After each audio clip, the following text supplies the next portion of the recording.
इस वीडियो को आपके जितने भी फ्रेंड सर्कल है हर एक जगह पे फैलाइए, और इतना फैलाए कि ये वीडियो कहीं से भी GTU के जो भी ये सारे डिसीजन लेने वाले हैं सर लोग, हम रिक्वेस्ट ही कर रहे हैं, हम ऐसा नहीं बोल रहे कि भाई तो हम साथ में मिलकर रिक्वेस्ट करेंगे, तो आई होप जल्द से जल्द इसके सारे सर्कुलर आ जाए और हमको एक प्रॉपर डायरेक्शन मिले कि कौन सी डायरेक्शन में हमको काम करना है और अच्छे नंबर लाने हैं। Welcome to all my dear students, myself Priyesh Patel. नमस्कार, केम छो, you are at the right place on YouTube, Priyeshwar Vidyapeeth. Friends, आज इस वीडियो में हम सब साथ में मिलके GTU को एक रिक्वेस्ट करने वाले हैं। आई नो प्रीवियस ईयर्स में भी स्टूडेंट्स को बहुत सारे प्रॉब्लम हुए हैं। GTU के जो डिसीजन हर एक बार हर एक सर्कुलर में चेंज होते थे, बहुत सारे टफ सर्कुलर भी, टफ पेपर तो टफ निकालते ही है, सर्कुलर भी ऐसे टफ आते थे कि सर्कुलर आने के 2-3 सेकंड के बाद सीधे सर्कुलर के व्हाट्सअप मुझे आते, इंस्टाग्राम मुझे आते, सर इसमें क्या बोलना चाहते हैं। इतने लंबे लंबे सर्कुलर होते थे, वीडियो भी बहुत लंबी लंबी बनती थी। इस बार थोड़ा बहुत ऐसा है कि सर्कुलर थोड़े छोटे आ रहे हैं, एक एक पेज के आ रहे हैं, लेकिन अभी भी बहुत सारी चीज़ें क्लियर नहीं है। तो हम GTU को रिक्वेस्ट करने इस वीडियो में जा रहे हैं और आई होप आप सबके साथ मिलके इस वीडियो को हम GTU तक पहुंचाएंगे और श्योर हमारी रिक्वेस्ट भी GTU सुनेगा। तो इस वीडियो को लास्ट तक देखना, आपके बहुत काम का वीडियो है दोस्तों। और अगर वीडियो शुरू करने से पहले आप इस हमारी चैनल पे नए हैं तो चैनल को सब्सक्राइब करके पास में बेल आइकन प्रेस कर दीजिए। और अभी तक मुझे आपने इंस्टाग्राम, फेसबुक, टेलीग्राम, ट्विटर पे फॉलो नहीं किया है तो सेम नाम प्रियेश्वर विद्यापीठ से ही मेरा अकाउंट हर एक जगह पे है, आप वहां पे भी मुझे फॉलो कर सकते हैं। तो चलिए, क्या रिक्वेस्ट करनी है GTU को वो शुरू करते हैं।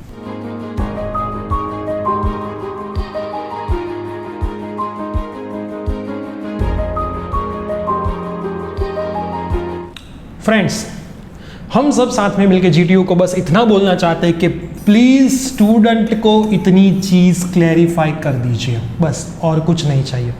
अब बोलोगे सर GTU की चीज़ तो आपने बात कर, सर जी इतनी चीज़ें मतलब कितनी चीज़ें वो तो हमें बताएं। अरे भाई अभी वीडियो शुरू हुआ है, मैं वही तो बोलने वाला हूँ कि ये चीज़ें कौन सी है। तुझे बहुत जल्दी होती है भाई, माय डियर मिस्टर बका भी GTU में ही है, उसको भी टेंशन है क्या होने वाला है इस बार, तो वो भी थोड़ा उतावला हो रहा है कि सर क्या क्लैरिफाई करना है, जल्दी बताए, रहा नहीं जा रहा है। तो दोस्तों बस वही बात करने जा रहा है कि इतनी चीज़ें GTU को क्लैरिफाई करनी है। 1 बाय 1 मैं सारी चीज़ें आपको याद करवाता हूँ कि कितनी चीज़ें हम रिक्वेस्ट कर रहे हैं GTU को क्लैरिफाई करें। पहली चीज़ तो मैंने ये PPT थोड़े दिनों पहले बना दी थी और आज वीडियो बना रहा हूँ, तो ये तो हो गया है भाई। Tentative dates end semester examination वो सर्कुलर आ गया है ऑलरेडी, हमने वो रख दिया है। अगर आपने वो नहीं देखा है एकेडमिक कैलेंडर वाला वीडियो तो ऊपर आई बटन में जाएं, उसे क्लिक करें और वो वीडियो आप वहाँ पे देख सकते हैं कि आपकी एग्जाम कब है, कब दिवाली वैकेशन है, कब आपका सेम शुरू होता है, कब सेम खत्म होता है, सारी टेंटेटिव डेट्स आ चुकी है। दूसरी चीज़ क्या है दोस्तों, ये तो done, mode of and semester examination, ये थोड़ा बहुत क्लियर है। आपने शायद मेरा वीडियो नहीं देखा हो, अभी मैंने अपलोड किया, नहीं देखा है तो वो भी आई बटन में जाके देख लीजिए कि GTU ने हर एक कॉलेजेस के पास से कैपेसिटी मंगवाई कि आम कॉलेज में कितने मैक्सिमम स्टूडेंट्स को बिठा सकते हो, 1 मीटर का डिस्टेंस रख के, एक बेंचेस छोड़ के, मैक्सिमम 30 बेंचेस एक क्लास में, तो 15 स्टूडेंट होने चाहिए।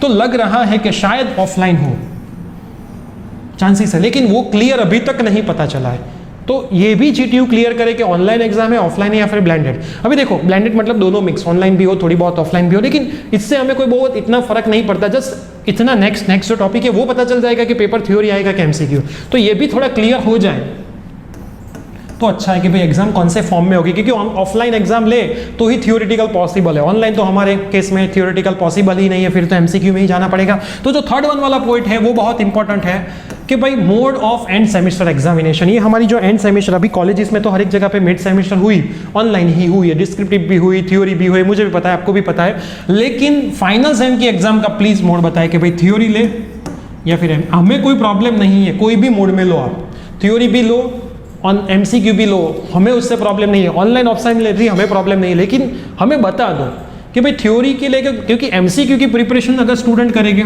तो उसको थ्योरी नहीं ही आएगी, नहीं ही मतलब नहीं ही आएगी, नहीं के बराबर आएगी। हाँ, अगर थ्योरी की प्रिपरेशन करते हैं तो थोड़े बहुत MCQ आ सकते हैं, लेकिन पूरे ऐसे MCQ की प्रिपरेशन नहीं होगी, उसके लिए फंडामेंटल क्लियर होने चाहिए। सबको पता है कि कॉलेज में कैसे लेक्चर हुए हैं, आपने कितने लेक्चर्स अटेंड किए, हर एक जगह पे नेट की प्रॉब्लम है, कहीं कहीं पे वाईफाई नहीं है, मोबाइल डेटा खत्म हो गया था तो स्टूडेंट नहीं पढ़ पाए। तो स्टूडेंट्स कहीं कहीं पे टीचर्स ने 1-2 स्टूडेंट थे तो लेक्चर ही नहीं रखे हैं, ऑनलाइन में थोड़ा बहुत पढ़ा दिया है, तो स्टूडेंट ऑलरेडी प्रॉब्लम में है।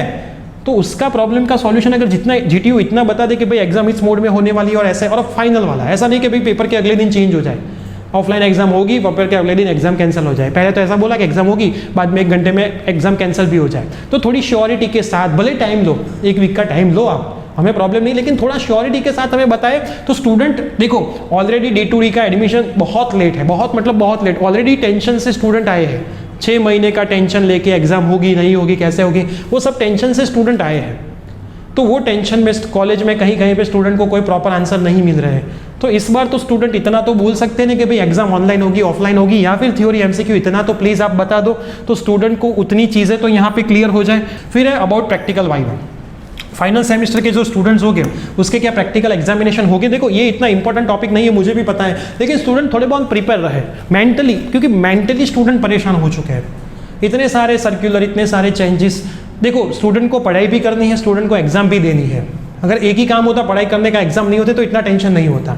तो स्टूडेंट ऑलरेडी मेंटली प्रॉब्लम में है, इसलिए मैं रिक्वेस्ट कर रहा हूं कि भाई प्रैक्टिकल एग्जाम के बारे में भी थोड़ा बहुत क्लैरिफिकेशन मिल जाए। अबाउट एक्सटर्नल वाइवा, जो सेमेस्टर में एक्सटर्नल वाइवा आते हैं उसका एक्सटर्नल वाइवा होगा या नहीं होगा, तो स्टूडेंट को असाइनमेंट का भी पता चले। देखो इस बार तो वैसे भी ये कंडीशन है, बहुत सारे असाइनमेंट स्टूडेंट को लिखने को मिले, लेकिन थोड़े बहुत क्लियरिटी के, देखो विदाउट डायरेक्शन कोई भी काम करेंगे तो वो काम अच्छा नहीं ही होगा, वो फेल होगा। आप बोलोगे GTU शायद ऐसा भी बोल सकता है कि एक्सटर्नल वाइवा और प्रैक्टिकल एग्जाम में स्टूडेंट को क्या लेना देना। भाई कोई भी चीज करनी होती है तो उसमें जितने भी सब पार्ट होते हैं वो भी बहुत इंपॉर्टेंट, जो भी सिंसियर बंदा होगा वो तो सब कुछ देखेगा ना भाई, हर एक जगह के मार्क इंपॉर्टेंट है उसके लिए, तो क्योंकि उसको उसका अच्छा फ्यूचर बनाना है। तो आपको ऐसा लग रहा है कि भाई ये इंपॉर्टेंट है तो इतना तो बता दो स्टूडेंट्स को, तो इतना तो स्टूडेंट अपने आप प्रिपेयर थोड़ा बहुत हो। अगर MCQ की एग्जाम लोगे तो एक्सटर्नल वाइवा की थोड़ी बहुत प्रिपरेशन हो जाएगी, लेकिन थ्योरी तो थ्योरी अच्छे से प्रिपेयर करेगा, असाइनमेंट लिखेगा, क्या करेगा, तो ये चीजें भी क्लियर बताए। और main important future of D2D student. भाई D2D स्टूडेंट का क्या फ्यूचर क्या है, इस बार 2 मंथ बाकी है, जो टेंटेटिव डेट्स है उसमें 2 मंथ्स में पूरा सिलेबस कैसे कंप्लीट होगा। आपने बोल तो दिया कि भाई वैकेशन निकाल दो, फिर दिवाली वैकेशन भी वहां पे दिया है एकेडमिक कैलेंडर में। संडे के दिन कौन सी कॉलेज में संडे के दिन लेक्चर होते हैं, आप देखें, आपने कभी कॉलेज में जाके देखा है कि भाई कौन सी कॉलेज में संडे के दिन लेक्चर हो रहे हैं। आपने बोल तो दिया कि हर एक कॉलेज में बहुत अच्छे से वो एकेडमिक कैलेंडर था, हर एक कॉलेज में अच्छे से ऑनलाइन क्लासेस हो रहे हैं, सबको कॉन्ग्रेचुलेशन, लेकिन आपने कहीं पे स्टूडेंट को जाके पूछा कि भाई तेरी कॉलेज में क्लासेस हुए थे, ऑफलाइन तो नहीं ही हुए हैं, ऑनलाइन भी हुए थे, तुझे उसमें कितना पता चला, तेरी डिफिकल्टी सॉल्व हुई कि ओनली तू कब का असाइनमेंट ही लिख रहा है। D2D वाले तो अभी भी एडमिशन प्रोसेस में ही पड़े हैं, लेकिन मैं D2D वाले को एक यहाँ पे रिक्वेस्ट करता हूँ, भाई एडमिशन प्रोसेस तो आपकी हो ही जाएगी, आपको एडमिशन मिल जाएगा, लेकिन आप क्या करो, बुक ले लो, आपका सिलेबस डाउनलोड कर लो GTU की वेबसाइट से, बुक परचेस कर लो और पढ़ाई शुरू करो। वरना एग्जाम आके खड़ी रहेगी, आपने कुछ प्रिपेयर नहीं किया और कॉलेज के ऊपर भूल जाए कि वो आपको करवाएगी। कॉलेज के ऊपर आशा छोड़ दिए भाई, पार्किया सदा दिया, ऐसी ही चीज़ है, कॉलेज के ऊपर भूल जाए, आपको खुद से ही सारी चीज़ें करनी ही करनी है। तो इतनी रिक्वेस्ट हम GTU को इस बार कर रहे हैं कि प्लीज़ इतना थोड़ा बहुत तो क्लियरिफाई करें। सर्कुलर आया है, ऑफलाइन एग्जाम हो सकती है, लेकिन अभी भी प्रॉब्लम है, थ्योरी MCQ कौन सी एग्जाम हो सकती है, फिर प्रैक्टिकल का क्या, वाइवा का क्या, D2D स्टूडेंट्स का क्या। कोर्स तो डिडक्ट नहीं होने वाला, वो तो फाइनल है, जितना कोर्स है 100% उतना ही रहेगा। D2D के लिए कोई कोर्स डिडक्ट नहीं ही होने वाला है। तो दोस्तों इस वीडियो को आपके जितने भी फ्रेंड सर्कल है हर एक जगह पे फैलाइए, और इतना फैलाए कि ये वीडियो कहीं से भी GTU के जो भी ये सारे डिसीजन लेने वाले हैं सर लोग, हम रिक्वेस्ट ही कर रहे हैं, हम ऐसा नहीं बोल रहे कि भाई, तो हम साथ में मिलकर रिक्वेस्ट करेंगे। तो आई होप जल्द से जल्द इसके सारे सर्कुलर आ जाए और हमको एक प्रॉपर डायरेक्शन मिले कि कौन सी डायरेक्शन में हमको काम करना है और अच्छे नंबर लाने हैं।